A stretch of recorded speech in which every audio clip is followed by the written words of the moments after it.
ఆత్మగౌరవ ర్యాలీ పేరిట విజయవాడలో డిఎస్సి 2025 విజేతలు ర్యాలీ చేపట్టారు. 4 జిల్లాల నుంచి తరలివచ్చిన టీచర్లు డిఎస్సిపై వైసీపీ చేస్తున్న విమర్శలను ఖండించారు. మరింత సమాచారం మా ప్రతినిధి సాయి కృష్ణ లైవ్ ద్వారా అందిస్తారు. అశ్వని, డిఎస్సి 2025 ఉపాధ్యాయులు డిఎస్సి అభ్యర్థులు విజయవాడకు తరలివచ్చారు. ఉమ్మడి ప్రకాశం, గుంటూరు, కృష్ణా, పశ్చిమ గోదావరి ఈ 4 జిల్లాల నుంచి ఆత్మగౌరవ ప్రదర్శన పేరిట విజయవాడలో మరి కాసేపట్లో ర్యాలీ చేపట్టబోతున్నారు. ప్రస్తుతం ఇందిరాగాంధీ మున్సిపల్ స్టేడియం వద్ద వీరంతా కూడా సమావేశమయ్యారు.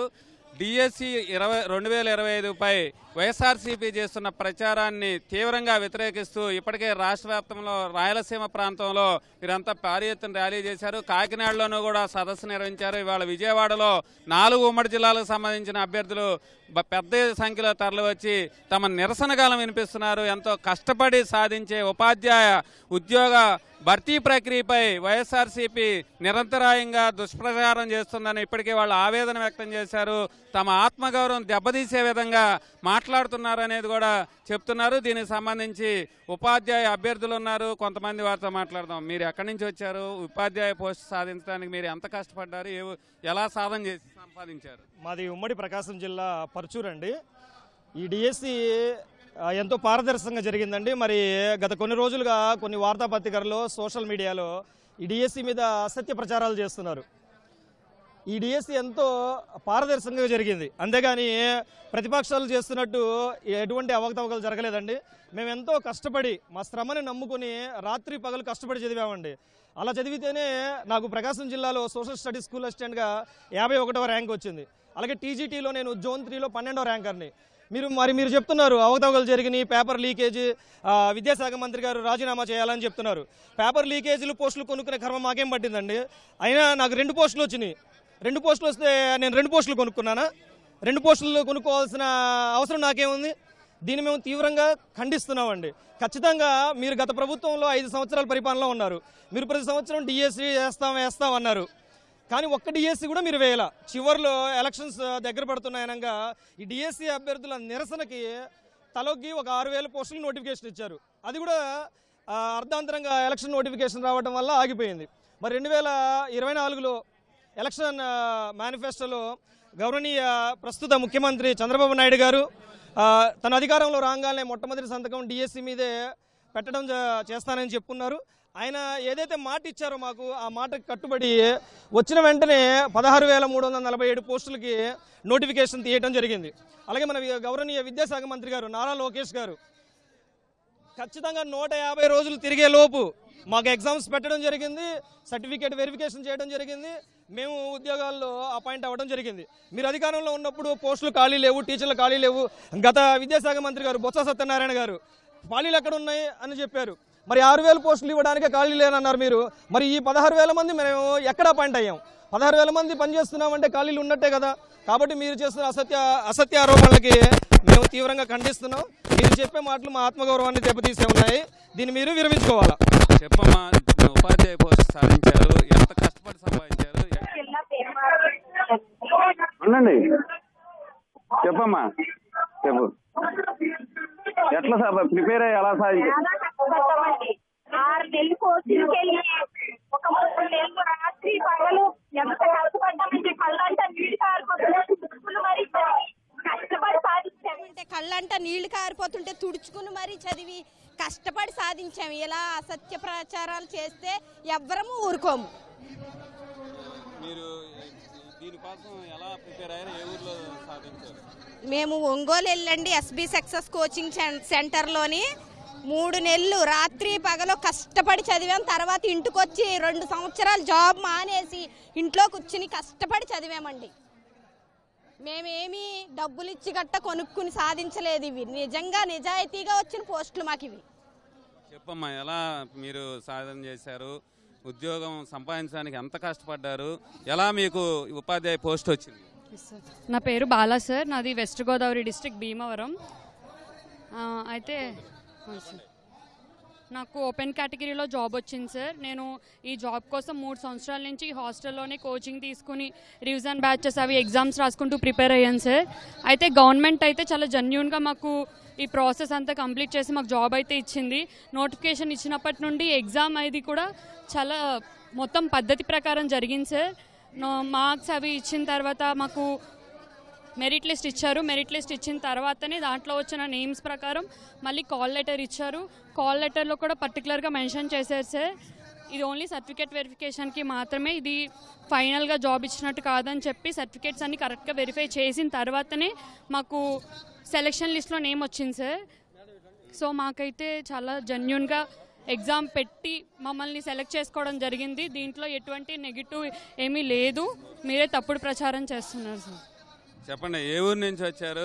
ఉపాధ్యాయ పోస్ట్ కోసం మీరు ఎలా కష్టపడ్డారు? సార్ నేను దొనకొండ మండలం చందవరం సార్, ప్రకాశం డిస్ట్రిక్ట్ నుంచి వచ్చాను సార్. స్కూల్ అసిస్టెంట్ ఇంగ్లీష్గా సెలెక్ట్ అయ్యాను. సో ఇక్కడ నేను చెప్పాలనుకుంది ఏంటంటే సార్, నాకు సార్ ఇందాక ఒకసారి చెప్పినట్టుగా నాకు కూడా ఒక 4 post, for example PGT botany rank 4 అండి, జోన్ 3. అలానే పీజీటీ బయాలజీ ర్యాంక్ 15 వచ్చిందండి, జోన్ 3. సో ఇప్పుడు ఎస్ఏ ఇంగ్లీషు ఆర్డర్ ఆఫ్ ప్రయారిటీలో సెలెక్ట్ అయ్యాను సార్ నేను. సో ఇది ఒక పోస్ట్ అయితే కొనుక్కున్నారని అంటారు, మరి 3-4 పోస్టులు సెలెక్ట్ అయితే దీన్ని ఎంత డబ్బు పెట్టి కొనుక్కున్నారని ఎలా చెప్తారు సార్? నాకు అర్థం కాదు. అండ్ నెంబర్ 2, నేను సౌత్ ఇండియన్ టీచర్ అండి. ఇంతకుముందు all over south India work చేశాను, ఒక కేరళ తప్ప ఇంటర్నేషనల్ స్కూల్స్లో చేశాను సార్. ఇప్పుడు ఈ వీడియో ఎవరైనా చూస్తే కనుక ఆల్ ఓవర్ తమిళనాడు స్టూడెంట్స్కి నేను తెలిసిన పర్సన్ అండి. సో నేను అనేది ఏంటంటే, దయచేసి మీరు ఆరోపణలు చేసే ముందు మీరు 5 సంవత్సరాలు డిఎస్సి ఎందుకు ఇవ్వలేదు అనేది ఈ అభ్యర్థులు చెప్పాలి. ఎందుకంటే 7 years అరౌండ్ మానేసి చదివిన వాళ్ళు ఉన్నారండి. నేను 2003లో నేను ట్రైన్డ్ అయిపోయానండి. సో ఈ 23 years పీరియడ్లో నాకు ప్రతిసారి టాప్ 10లో ర్యాంక్ వచ్చింది. 2018లో అయితే బాటనీ పీజీటీ ర్యాంక్ 3 అండి, జోన్ 3. సో ఇట్లా ప్రతిసారి వస్తుంది, బట్ అక్కడ నెంబర్ ఆఫ్ పోస్ట్ లేవు. సో ఇది ఫర్ మెగా డిఎస్సి మీన్స్ ఇక్కడ ఏంటంటే 70 పోస్ట్ ప్రకాశం డిస్ట్రిక్ట్స్ అలాట్ చేశారు sir, overall SA biology. So English వచ్చేసరికి 95 పోస్ట్ అలాట్ చేశారండి, ఎస్ఏ ఇంగ్లీష్. సో అందుకనే మెగా డిఎస్సి సార్. అంతకుముందు ఎప్పుడు చూసుకున్నా 2008 తర్వాత ఇంగ్లీష్ ఎస్ఏ లేవండి పోస్టులు, ఇంతవరకు ఇవ్వలేదు డిఎస్సిలో. అండ్ మరి మీరు బయాలజీ తీసుకుంటే నేను 2003 నుంచి రాస్తున్నాను. ఎప్పుడు చూడు ప్రకాశం డిస్ట్రిక్ట్ ఎస్ఏ బయాలజీ 14 మాత్రమే ఉండేవి సార్. అందుకని లేవు పోస్టులు. అందుకని ఇప్పుడు 70 ఇచ్చారు కాబట్టి, అందుకని నెంబర్ ఆఫ్ పోస్ట్ ఎక్కువ ఉంది కాబట్టి ఇది మెగా డిఎస్సి. కాబట్టి ఆటోమేటిక్గా మంచి వర్త్ఫుల్ క్యాండిడేట్ సెలెక్ట్ అయ్యారండి. ఇది కాదని, మీరు వర్త్ఫుల్ క్యాండిడేట్ కాదని ఎవరైనా ప్రూవ్ చేస్తే మేము దేనికైనా సిద్ధంగా ఉన్నాం సార్. అది చెప్పండి అమ్మా, మీరు ఈ వైఎస్ఆర్సీపీ చెప్తున్న ప్రచారాన్ని ఏమంటారు? మీరు వాళ్ళు చెప్తున్న ప్రకారమే డబ్బులు ఇచ్చి కానీ ఇంకేదన్నా ప్రలోభాలకు గురి చేసి ఏమైనా పోస్ట్ సాధించారా, లేకపోతే కష్టపడి సాధించారా? కష్టపడే సాధించాను సార్. దీనికి మేము ఎట్టి పరిస్థితుల్లో యాక్సెప్ట్ చేయము. కష్టపడి నేనైతే 5 months ప్రెగ్నెంట్గా ఉండి కూడా కష్టపడి చదువుకుని జాబ్ సాధించాను. మ్యారేజ్ అయ్యి ప్రెగ్నెంట్గా ఉన్న వాళ్ళు చదవాలన్నా ఎన్నో ఇబ్బందులు ఉంటాయి, అవన్నీ ఫేస్ చేసి జాబ్ తెచ్చుకున్నాం. దీన్ని మాత్రం మేము ఎట్టి పరిస్థితుల్లో యాక్సెప్ట్ చేయం. చెప్పండి, ఏ ఊరు నుంచి వచ్చారు, ఎట్లా సాధించారు? బాపట్ల సార్, బాపట్ల హై స్కూల్లో చేస్తాం మేము. బాపట్ల నుంచి వస్తాం మేమందరం. మీరు వాళ్ళు చెప్తున్న ప్రకారం సాధించారా, లేకపోతే మీ ప్రతిభతో? మా ప్రతిభతోనే సాధించాం సార్. మేము చాలా కష్టపడ్డాము. 7 సంవత్సరాల నుంచి ఎదురు చూస్తున్న మాకు లోకేష్ సార్ చాలా డిఎస్సి నోటిఫికేషన్ వేసి మా లైఫ్ని సెటిల్ చేశారు. అలాంటిది దగా డిఎస్సి అనడం మాత్రం కరెక్ట్ కాదు. ఇది మెగా డిఎస్సియే, ట్రాన్స్పరెంట్గానే జరిగింది ప్రతిదీను. నోటిఫికేషన్ దగ్గర నుంచి ఎగ్జామ్ సెలక్షన్ దగ్గర వరకు ప్రతిదీను ట్రాన్స్ఫర్గానే జరిగింది, కరెక్ట్గానే జరిగింది. మరి వాళ్ళు వదిలిన 1,00,000 జాబ్స్కి మరి అప్పుడు జరిగినప్పుడు మేమెవరం స్పందించారు. ఇప్పుడు నాకు 3,000 ర్యాంక్ వచ్చింది, నాకు జాబ్ రాలేదు. మరి అది కూడా దగాయే కదా సార్, దగాయే కదా. అదే నేను ప్రశ్నిస్తున్నాను. మరి మేమందరం చదివి కష్టపడి సాధించామండి. ఎవరికి రూపాయి కట్టలేదు. మీరు కట్టారన్నప్పుడు దానికి తగ్గ ప్రూఫ్స్ చూపించి మాట్లాడాలి, అంతేగాని మొత్తం డిఎస్సి మొత్తాన్ని దగా అంటే కుదరదు కదా. ప్రతి ఒక్కళ్ళు రైతు పగలు కష్టపడ్డాం. 7 ఏళ్ళ వరకు తీయకపోగా తీసిన ఈ డిఎస్సిని దగా అంటాం చాలా తప్పు. మేము చాలా నిరసన తెలియజేస్తున్నాం దానికి సంబంధించి. వాళ్ళు అనేటప్పుడు దానికి తగ్గ ప్రూఫ్స్ చూపించి మాట్లాడాలని కోరుతున్నాం. దగా డిఎస్సి అంటే మాత్రం అభ్యర్థులు చాలా తీవ్రమైన ఆగ్రహం వ్యక్తం చేస్తున్నారు. మేము కష్టపడి సాధించామని చెప్తున్నారు. అయితే దీనిపై వైఎస్ఆర్సీపీ ఇట్లా మాట్లాడటాన్ని మాత్రం తీవ్రంగా వ్యతిరేకిస్తున్నారు. దీన్ని ఎట్టి పరిస్థితుల్లో అంగీకరించబోమని చెప్తున్నారు. కొంతమంది ఉన్నారు అభ్యర్థులు వస్తామన్నారు ఇంకా ఇక్కడ ర్యాలీ నిర్వహించే పాల్గొనేందుకు. దీంతో వారితో మాట్లాడదాం. ఎట్లా సాధించారో చెప్పండి. మీరు ఉద్యోగం ఎలా సాధించారు?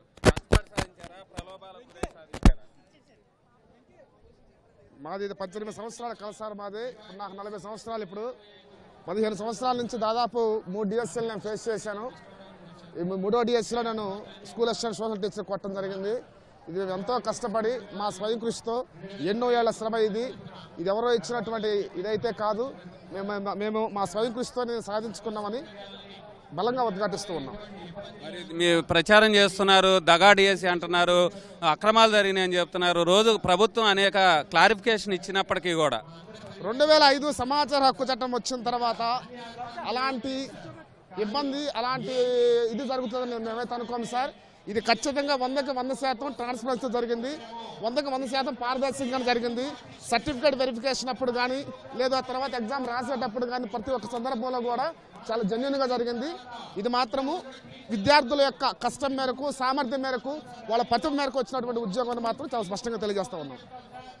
ఇది ఇక్కడ డిఎస్సి 2025 మెగా డిఎస్సిలో ఉద్యోగాలు సాధించిన ఉపాధ్యాయులు చెప్తున్న వివరాలు. ఇది చాలా మమ్మల్ని ఆవేదనకు గురి చేస్తున్నాయి. వైఎస్ఆర్సీపీ నేతల ఆరోపణలు. ఎట్టి పరిస్థితుల్లో కష్టపడి సాధించాము, రాత్రి ప్రవలు శ్రమకూర్చి చేశాము, ఈ ఉద్యోగం ఆషామాషిగా రాలేదు. ఇలాంటి దాని మీద మేము ఉద్యోగాలు చేసుకున్న సమయంలో ఇలా నిందలు వేయటం మాత్రం భరించలేము, సహించలేము. మా ఆత్మగౌరవం దెబ్బతీసే విధంగా మాట్లాడితే మాత్రం అంగీకరించబోమని ఉపాధ్యాయులు చెప్తున్నారు. మరి కాసేపట్లో విజయవాడ ఇందిరాగాంధీ స్టేడియం నుంచి అంబేద్కర్ స్మృతివనం వరకు కూడా భారీ ర్యాలీ ప్రారంభం అవబోతోంది. కెమెరామెన్ ఎంఎస్ఎన్తో సాయి కృష్ణ, ఈటీవీ న్యూస్, విజయవాడ.